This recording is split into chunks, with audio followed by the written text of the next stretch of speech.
Welcome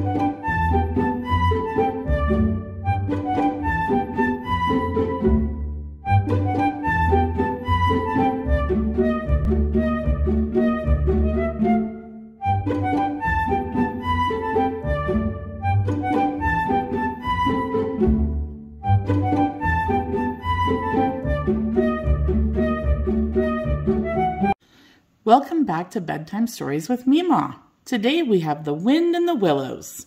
This is a chapter book, and it has 6 chapters. Chapter 1, On the River.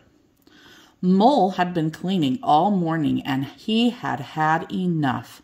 Bother, he cried at last, flinging down his brush and heading for his tunnel to the outside world.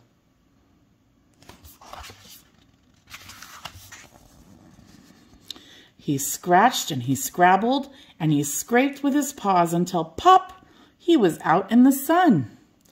This beats spring cleaning, Mole cried, dancing around a hedge. As he wandered along, he came across a river. Mole had never in his life seen a river before. It chuckled and gurgled, rippling with glints and gleams and sparkles. Mole was fascinated.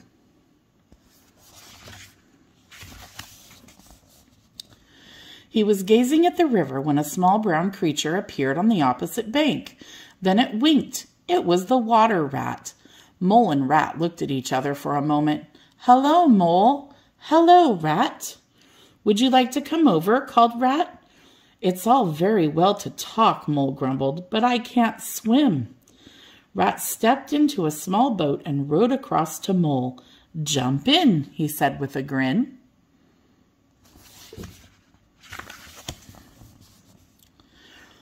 Mole took Rat's paw and carefully climbed aboard. He smiled in astonishment. "I've never been in a boat before." "What?" cried Rat. "Never? What have you been doing then?" "Is it as nice as all that?" asked Mole shyly. "Nice," said Rat. "There's simply nothing better." He drifted off into a dream and crunch, the boat struck the bank. "Oops," Rat said, laughing, and pulled away down the river.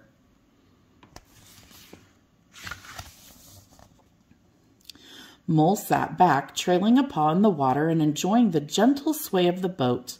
"What's over there?" he asked, sitting up and pointing to some trees in the distance. "Oh, those are the wild woods," said Rat. "My friend Badger lives there, but I don't visit. Too dangerous with the weasels, stoats, and foxes." Before Rat could say more, Mole spotted a stream of bubbles and Otter's wet brown head popped up. "Everyone's on the river today," he gasped. "I've just seen Mr. Toad in his new boat. New outfit, new gear, new everything. Can't stop." And with a splash, Otter was gone. Rat frowned. "Typical," he said. "Toad's a great fellow, but he always wants something new. Then, as soon as he has it, he's bored." They stayed on the river until the sun sank in the sky. Mole watched Rat pulling the oars and decided he wanted to row. Excited, he jumped up and snatched the oars. Then he plunged them into the water, slipped, flew into the air, and landed, oof, on Rat.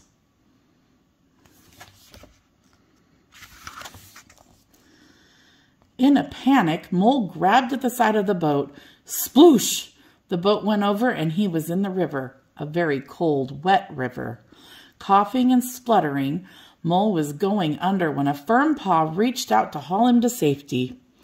"Oh, Ratty," he sobbed, a soggy lump of misery. "I am so sorry." Rat smiled. "Don't think any more about it. But how would you like to stay with me for a while? I could teach you to swim and row." Mole was so pleased he could only nod as they squelched home. Chapter 2, The Open Road. One bright summer morning, Rat was writing a poem about ducks when Mole appeared. "Ratty," he said, "can we visit Mr. Toad?" "Of course," cried Rat, jumping up. "We'll row there at once. It's never the wrong time to visit Toad." Mole gasped as he saw Toad Hall, a grand house with a lawn that went right down to the river.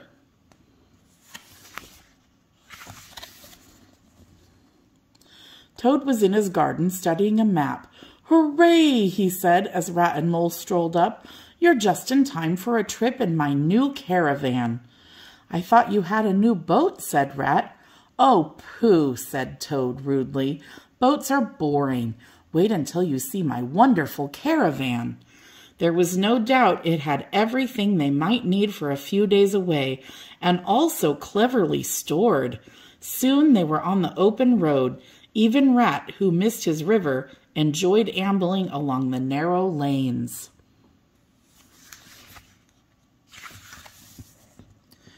He and Mole were walking beside the caravan, talking of this and that, when poop, poop, a car swept past, throwing up a cloud of dust and knocking the caravan over. Rat jumped up and down in fury, waving his fist at the car. "You villains!" he shouted. "Scoundrels!" Toad didn't say anything but poop, poop. Mole went to calm the horse and check the caravan. "It's ruined," he said sadly. "Oh, Toad." "Who cares about that horrible little cart?" scoffed Toad. "A car is the only way to travel." And he talked of nothing else all the way back to Toad Hall. Chapter 3. The Wild Woods. After their ruined caravan trip, Mole and Rat stayed quietly by the river. Many of Rat's friends stopped by for a chat, but never Badger. Leaves fell and chill winds blew. Rat stayed inside, snoozing by the fire. So one cold afternoon, Mole slipped out to visit Badger himself. He felt quite cheerful as he entered the wild woods, until dusk fell. The woods, already dark, grew darker.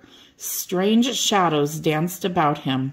Then a whistling began, faint, shrill, and all around. In a panic, Mole began to run, bumping into things and falling over. Shaking with fear, he hid in the hollow of an old oak tree, lost, worn out, and very, very scared. Meanwhile, Rat had woken up. "Moley!" he called, but there was no answer. He saw Mole's coat and boots were gone and went outside. There in the mud were Mole's tracks leading straight into the wild woods. Horrified, Rat grabbed a stick and set off, calling for his friend the whole time. "Moley, where are you? It's me, Rat!" At last he heard a little cry. "Ratty, is it really you?" Mole whimpered from his hiding place. "It really is," said Rat. "Come on, we must go home." But it had started to snow. Flakes whirled around them, covering the trees and hiding the path. Rat shivered. "We may have to stay here after all." They were looking for shelter when Mole fell over a door scraper. "Ow, ow, ow! Hooray!"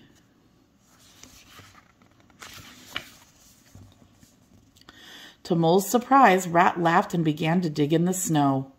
"I don't see why you're so happy," grumbled Mole. "I've just scraped my shin." "Don't you see?" panted Rat. "You found the entrance to Badger's burrow." And Mole had. "Badger!" yelled Rat, banging on the door. "It's Rat and my friend Mole lost in the snow." "Ratty," said Badger when he opened the door at last, "what are you doing out there? Come in and get yourselves warm."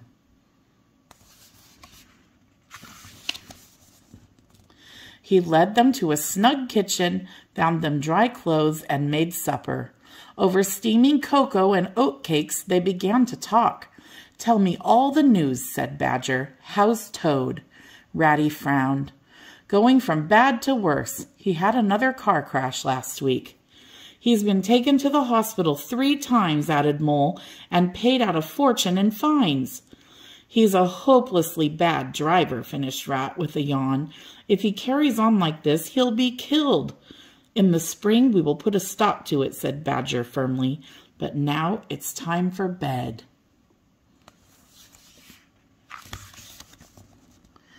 The next morning, after a big breakfast to keep out the cold and then lunch to keep up their strength, Badger waved them off.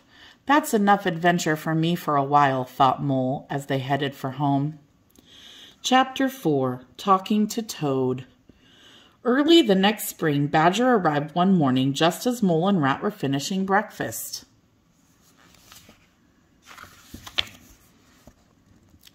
"It's time to put a stop to this nonsense," Badger declared. "We must go to Toad Hall at once." Up at Toad Hall, a shiny red car sat in the driveway. Toad was at the front door adjusting his driving goggles. "Hello," he called cheerfully. "You're just in time for a jolly. He paused as he saw his friends' stern faces. "Inside," ordered Badger. "We're going to your study for a talk." "Talking won't work," muttered Rat.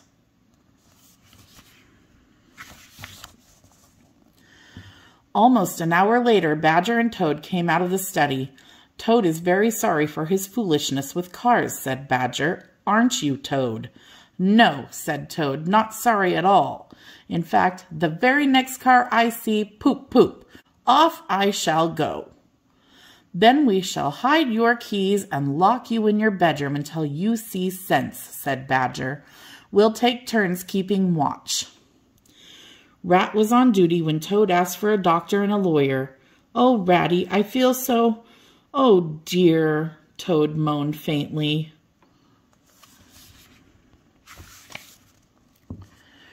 Rat was alarmed. Toad must be really sick, he thought, racing from the room and locking the door behind him. "I'd better get help." Toad laughed as he watched Rat scurry from Toad Hall. Swiftly, he knotted his bed sheets together, climbed out of his bedroom window, and slid to the ground.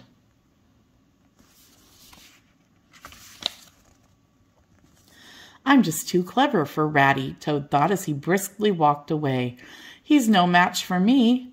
Feeling very pleased with himself, he went on until he reached an inn. Outside was the most magnificent car Toad had ever seen. "There's no harm in just looking at it," he said to himself. And then, "I wonder if it starts easily."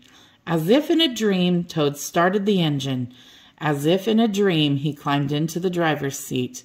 And, as if in a dream, he drove off at top speed. Chapter 5. Toad's Adventures. The very next day, he was in court.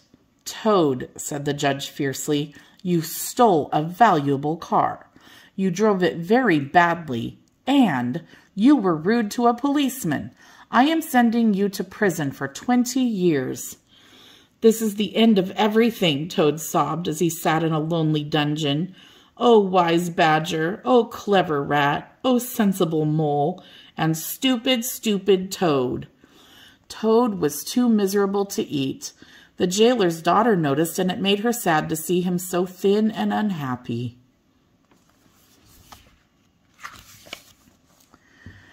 "Cheer up, Toad," she said. "See what I've brought you." And she handed him a plate piled high with hot buttered toast. Toad dried his eyes, nibbled at the toast, and began to feel better. The jailer's daughter started to visit regularly. As the days went by, she grew to like him. "Toad," she began on one visit, "my aunt is a washerwoman." "Never mind," said Toad. "Do be quiet," she said. "My aunt does the prisoners' washing, and I think she can help you escape."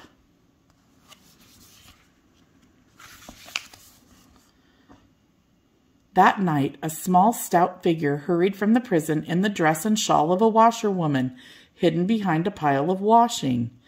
"Good night, ma'am," said a prison guard. Toad chuckled to himself. "Night," he squeaked in reply. Toad stumbled through fields, over ditches, and under hedges until he was too tired to go on. With a huge yawn and pulling the shawl tight around him, he collapsed by a tree and slept.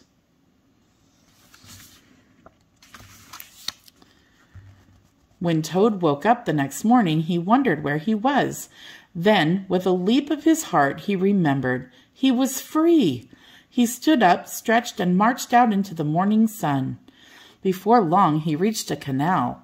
A solitary horse was plodding along the towpath, pulling a yellow barge with a smiling barge woman. "A fine morning." Toad barely heard her friendly greeting. "Is anything wrong?" she asked. "Well, ma'am," he replied, "I need to get to Toad Hall to do the, washing and—"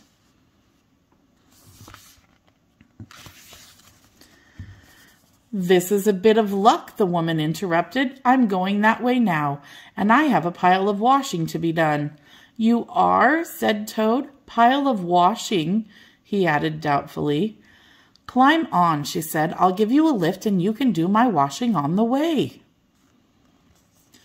Toad stepped aboard with a grin. "I am so clever," he thought.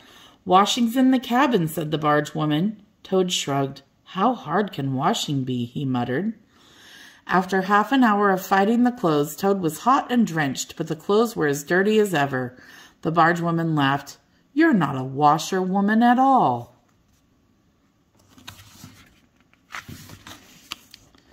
"How dare you laugh at me?" Toad roared. "I'll have you know I'm a very distinguished toad." The barge woman screamed. "A slimy toad on my barge? Never!" And grabbing him by an arm and a leg, she flung him overboard. Toad went flying through the air and landed with a loud splash in the canal. Gasping for breath, he struggled to the bank, fighting his dress all the way. "It's all over," he wailed. "I shall be caught again." "What's wrong?" asked a voice. Toad looked up to see a familiar face, a small brown face with whiskers. "Ratty?" he said. "Toad?" said Rat. "Is that you? Whatever happened?" "I've had such trials," boasted Toad. "Thrown into prison, then escaped. Come to Toad Hall and I'll tell you the whole amazing tale." "Oh, Toad, we can't," said Rat. "The wild wooders have taken it over." Chapter 6. A Surprise Attack. A shocked Toad followed Rat home. "Now don't worry," said Rat, once Toad had dried off. "Badger has a plan to recapture Toad Hall."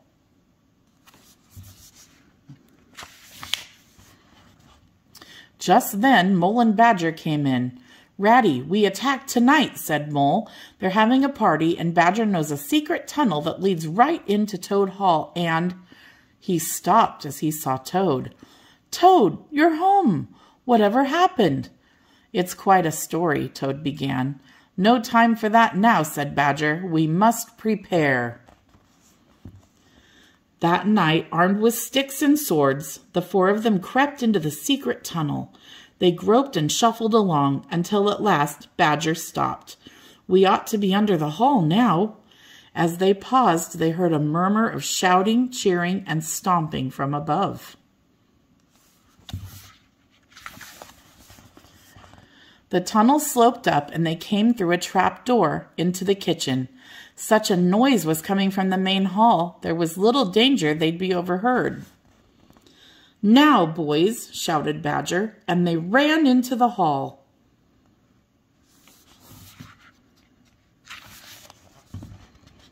Squealing and screeching filled the air as terrified weasels dived through the windows and startled stoats shot under the table. Badger, Mole, and Rat dashed around, bopping anyone who got in their way. As for Toad, he went straight for the Chief Weasel and sent him flying.